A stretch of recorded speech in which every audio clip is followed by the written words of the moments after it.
Assalamualaikum warahmatullahi wabarakatuh. Perkenalkan, nama saya Fani Eka Safira dengan NIM 240914171006. Di sini saya akan menjelaskan tentang poin-poin yang terdapat pada proposal penelitian saya. Yang pertama, judul proposal saya adalah pengembangan desain struktur gedung ramah lingkungan dengan material berkelanjutan. Bentuk tugas akhir saya yaitu proposal tugas akhir. Proposal tugas akhir saya termasuk penelitian terapan di bidang struktur dan material karena berangkat dari masalah besarnya jejak karbon pada gedung konvensional serta bertujuan untuk mengembangkan model desain struktur gedung yang optimal sekaligus menganalisis efektivitas penggunaan material konstruksi berkelanjutan yang ramah lingkungan. Yang kedua, poin latar belakang.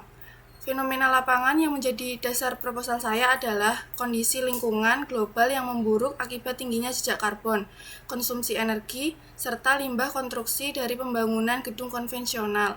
Selain itu, terdapat masalah nyata berupa ketersediaan material berkelanjutan yang masih terbatas serta karakteristiknya yang sangat bervariasi, sehingga memerlukan optimasi desain struktur yang berbeda agar bangunan tetap aman namun ramah lingkungan. Bukti awal yang mendukung masalah pada proposal saya adalah data studi literatur komprehensif mengenai kontribusi buruk sektor konstruksi terhadap perubahan iklim global, hasil observasi lapangan terkait limbah sisa pembangunan, serta fakta masih terbatasnya ketersediaan standarisasi material ramah lingkungan di pasaran. Untuk kesenjangan atau gap dari proposal saya adalah belum optimalnya integrasi antara analisis kekuatan mekanis struktur utama gedung dengan evaluasi minimalisasi jejak karbon secara terpadu sejak tahap awal perancangan di Indonesia. Untuk masalah ini penting dalam bidang teknik sipil karena perencana dan insinyur struktur dituntut untuk berinovasi menciptakan infrastruktur masa depan yang tidak hanya kuat, aman, dan tahan gempa, tetapi juga memiliki tanggung jawab penuh terhadap keberlanjutan lingkungan melalui penerapan material hijau. Selanjutnya, poin rumusan masalah dan tujuan. Hubungan dari rumusan masalah pertama saya dengan tujuan pertama saya yaitu rumusan masalah pertama adalah bagaimana mengembangkan desain struktur gedung yang ramah lingkungan dengan memanfaatkan material berkelanjutan. Sementara tujuan saya yang sesuai dengan rumusan tersebut adalah mengembangkan desain struktur gedung yang ramah lingkungan dengan memanfaatkan material berkelanjutan yang memenuhi persyaratan teknis, ekonomi, dan lingkungan. Untuk rumusan masalah yang kedua adalah apa kendala dan tantangan dalam pengembangan desain struktur gedung ramah lingkungan menggunakan material berkelanjutan. Tujuan yang sesuai dengan rumusan tersebut adalah menganalisis kendala dan tantangan dalam pengembangan desain struktur gedung ramah lingkungan menggunakan material berkelanjutan. Manfaat penelitian saya secara praktis adalah dapat menjadi panduan atau acuan nyata bagi para perencana dan insinyur struktur dalam merancang sistem gedung yang kuat dan aman, namun tetap mampu meminimalkan emisi karbon secara signifikan. Sementara itu, manfaat penelitian saya secara teoritis adalah untuk memberikan kontribusi berupa pemahaman ilmiah baru mengenai tantangan serta dinamika integrasi material hijau di bidang teknik sipil. Batasan penelitian saya diperlukan agar penelitian tetap fokus pada aspek desain struktur gedung termasuk pemilihan material, perhitungan kekuatan, stabilitas, dan optimasi efisiensi yang dimodelkan serta disimulasikan menggunakan perangkat lunak SAP 2000, ETABS, dan Revit, serta dibatasi pada jenis material tertentu yang relevan seperti bambu, kayu daur ulang, beton ramah lingkungan, dan material komposit limbah industri. Pada proposal saya tidak memiliki aspek estetika arsitektur secara mendalam, instalasi utilitas atau MEP, mechanical electrical plumbing, serta manajemen anggaran biaya konstruksi secara detail, karena fokus utama penelitian ini sepenuhnya ditekankan untuk mengevaluasi kinerja teknis, struktural, dan dampak lingkungan dari sistem struktur utama gedung itu sendiri. Poin selanjutnya adalah tinjauan pustaka. Teori yang saya gunakan karena teori mekanika rekayasa dan analisis struktur elemen hingga sangat penting untuk mensimulasikan distribusi beban serta mengevaluasi kekuatan, stabilitas, dan deformasi pada struktur gedung. Ketika material konvensional digantikan dengan material berkelanjutan, selain itu metode life cycle assessment digunakan sebagai dasar teori berkelanjutan. Selain untuk menghitung secara kuantitatif besarnya reduksi emisi karbon yang dihasilkan dari penggunaan material hijau tersebut. Selanjutnya, standar ini relevan karena perencanaan struktur gedung di Indonesia wajib mematuhi regulasi struktural serta standar baku Green Building atau SNI terkait material alternatif seperti kayu atau bambu guna memastikan bahwa model bangunan ramah lingkungan yang dirancang tetap memenuhi syarat keamanan dan legalitas struktural. Untuk perbedaan proposal saya, penelitian terdahulu menunjukkan bahwa penggunaan material alternatif seperti beton hijau atau green concrete, kayu atau bambu mampu mereduksi jejak karbon konstruksi secara signifikan, tetapi belum membahas integrasi pemodelan struktur multilantai secara komprehensif menggunakan software yang sekaligus mengorelasikannya dengan hambatan regulasi teknis serta analisis daur ulang dampak lingkungan atau LCA terpadu di Indonesia. Dari kajian pustaka tersebut, saya menyusun kerangka pikir bahwa untuk mencapai konstruksi berkelanjutan, optimasi desain struktur tidak boleh hanya fokus pada aspek keamanan mekanis saja, melainkan hanya mengintegrasikan pemilihan material, rendah emisi, dan simulasi komputasi, sehingga menghasilkan model struktur gedung ramah lingkungan yang aman, kuat, dan siap diimplementasikan di industri konstruksi nyata. Poin selanjutnya yaitu metode penelitian. Di penelitian saya, menggunakan jenis desain mixed methods yang saya pilih karena convert design atau dilakukan secara simultan. Maksudnya, saya akan mengumpulkan dan menganalisis data kuantitatif dari simulasi struktur serta data kualitatif dari wawancara tantangan industri dalam satu waktu yang bersamaan. Kedua data ini nantinya akan saling melengkapi dan mengonfirmasi satu sama lain. Untuk aspek kuantitatifnya, data utama yang saya kumpulkan berupa angka-angka teknis, seperti properti mekanik material berkelanjutan yang akan diuji, yaitu nilai kuat tekan, kuat tarik, dan modulus elastisitas dari beton hijau, kayu, bambu, atau komposit limbah.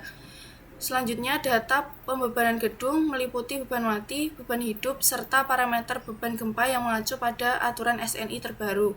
Selanjutnya, output dari software yaitu hasil running berupa gaya dalam, perpindahan, rasio kapasitas struktur, serta angka koefisien reduksi emisi karbon berdasarkan perhitungan life cycle assessment. Sedangkan untuk aspek kualitatifnya, data yang saya ambil berupa narasi dan teks yaitu transkrip hasil wawancara mendalam dengan para narasumber ahli seperti para struktur praktisi konstruksi hijau atau akademisi terkait kendala teknis penerapan material ini di lapangan. Catatan analisis dokumen regulasi untuk melihat sejauh mana standar nasional SNI kita saat ini sudah memfasilitasi atau justru masih membatasi penggunaan material alternatif tersebut. Untuk proses pengumpulannya saya lakukan secara paralel, jadi sembari saya mengumpulkan data teknis material untuk kebutuhan input dan pemodelan di software simulasi, di waktu yang bersamaan saya juga mulai menjadwalkan dan melaksanakan wawancara mendalam dengan para ahli atau praktisi. Nantinya keduanya data ini akan saya integrasikan pada bab pembahasan menggunakan teknik merging data. Jadi hasil analisis kekuatan struktur dan angka reduksi karbon dari software akan saya sandingkan langsung dengan opini teknis serta kendala nyata dari hasil wawancara. Tujuannya untuk melihat apakah model yang menurut komputer aman ini secara realita di lapangan memang realistis dan bisa dibangun. Untuk menyajikan integrasi tersebut, saya menggunakan bentuk tabel matriks komparasi side by side. Tabel ini akan menyandingkan aspek teknis struktural di satu sisi, misalnya kelemahan sambungan bambu pada simulasi, lalu tepat di sisi sebelahnya akan disandingkan dengan pernyataan kualitatif dari wawancara pakar mengenai solusi atau realita metode penyambungan di proyek nyata. Kesimpulan akhir atau maintenance. Yang saya harapkan dari penelitian ini adalah sebuah rekomendasi desain terpadu. Jadi, tugas akhir saya tidak hanya menghasilkan kesimpulan angka di atas kertas kalau gedung ramah lingkungan itu aman secara simulasi, tetapi juga bisa memberikan solusi aplikatif yang menjawab tantangan regulasi dan hambatan konstruksi nyata di industri teknik sipil Indonesia. Selanjutnya, poin data, instrumen, dan kualitas data.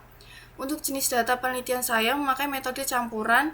Data kuantitatifnya berupa angka-angka dimensi gedung, beban rencana, properti mekanik material alternatif, dan koefisien emisi karbon. Sedangkan data kualitatifnya berupa narasi hasil wawancara mengenai tantangan industri dan catatan dokumen regulasi.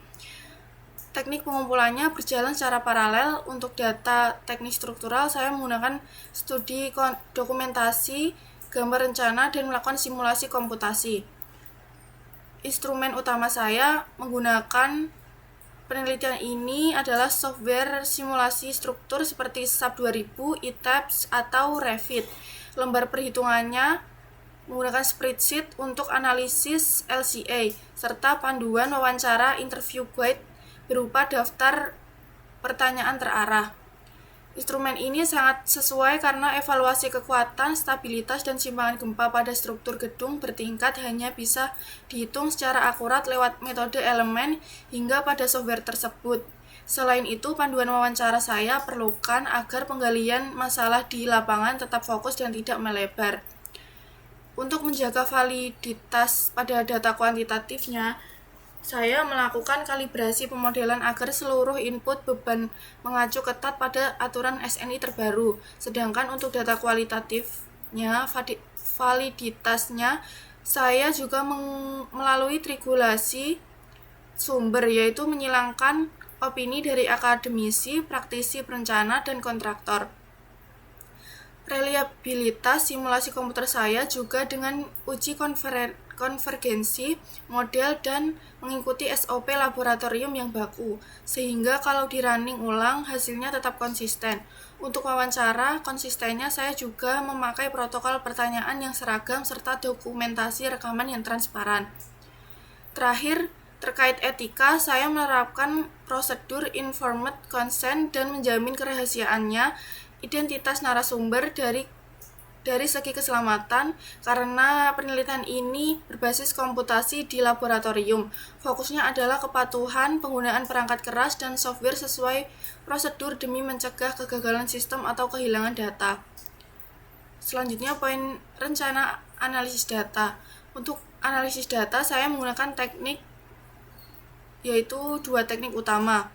Pada aspek kuantitatif, saya memakai analisis elemen hingga melalui software, struktur, dan metode life cycle assessment untuk lingkungan. Sedangkan pada aspek kualitatif, saya menggunakan analisis tematik untuk mengolah hasil wawancara pakar. Teknik ini sangat sesuai karena untuk menjawab rumusan masalah terkait kekuatan simpangan gempa dan kapasitas penampang gedung hanya bisa dihitung secara akurat lewat analisis elemen hingga. Sementara untuk mengupas tuntas hambatan nyata adopsi material di industri hanya bisa diungkap secara mendalam lewat analisis tematik. Jenis data yang saya analisis meliputi data kuantitatif dan data kualitatif. Untuk output yang diharapkan dari penelitian saya ada 3. Yang pertama, model simulasi digital gedung ramah lingkungan yang aman dan lolos batas izin SNI terbaru. Yang kedua, presentasi angka reduksi emisi karbon dari penggunaan material alternatif. Yang ketiga, pemetaan klaster masalah yang menjadi hambatan utama implementasi konstruksi. Cara menafsirkannya adalah dengan teknik menyandingkan atau merging.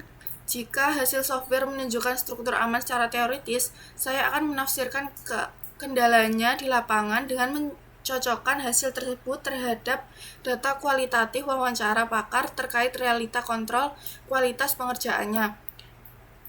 Akhir dari penelitian ini akan menghasilkan produk berupa rekomendasi paduan desain dan pelaksanaan terpadu. Isinya memuat infografis, batasan dimensi struktur yang aman, langkah mitigasi risiko pengerjaan bagi kontraktor, serta draft usulan regulasi teknis yang aplikatif untuk industri bangunan hijau. Untuk refleksi self-explaining saya, Bagian proposal saya yang paling kuat adalah pada metodologi mixed method serta integrasi instrumennya. Di sini saya tidak hanya menggunakan pengujian kekuatan struktur gedung menggunakan software komputasi seperti SAP 2000 atau ETABS dan menghitung reduksi emisi karbon, tetapi juga langsung menyandingkannya dengan realita tantangan industri di lapangan melalui wawancara pakar. Hal ini membuat analisis penelitian saya menjadi jauh lebih komprehensif dan aplikatif. Sedangkan bagian proposal saya yang dirasa masih lemah adalah pada kedalaman parameter data kualitatif serta batasan variasi materialnya. Alasannya adalah karena ruang lingkup penelitian ini berfokus pada desain struktur utama gedung, sehingga saya belum bisa memetakan secara detail aspek rantai pasok global dari material alternatif tersebut, serta adanya keterbatasan waktu untuk menguji seluruh jenis material komposit baru yang ada di pasar konstruksi saat ini. Perbaikan yang saya lakukan ke depan adalah memperketat kriteria pemilihan narasumber ahli, khususnya praktisi kontraktor yang memang pernah menangani proyek green building, serta menyusun interview guide yang lebih tajam dan berfokus pada solusi regulasi teknis agar draft panduan desain yang saya hasilkan nanti benar-benar matang. Setelah membedah proposal ini, saya memahami bahwa merancang sebuah gedung ramah lingkungan tidak bisa hanya mengandalkan idealisme angka aman di atas kertas atau simulasi komputer saja. Sebagai calon sarjana teknik sipil, saya sadar bahwa keberhasilan adopsi material berkelanjutan di dunia nyata sangat bergantung pada kesiapan regulasi atau SNI, pemahaman pekerja di lapangan, serta kontrol kualitas material yang stabil saat pelaksanaan konstruksi nyata. Baik, itu tadi penjelasan tentang poin-poin dari proposal penelitian saya. Sekian penjelasan lengkap dari saya. Terima kasih. Wassalamualaikum warahmatullahi wabarakatuh.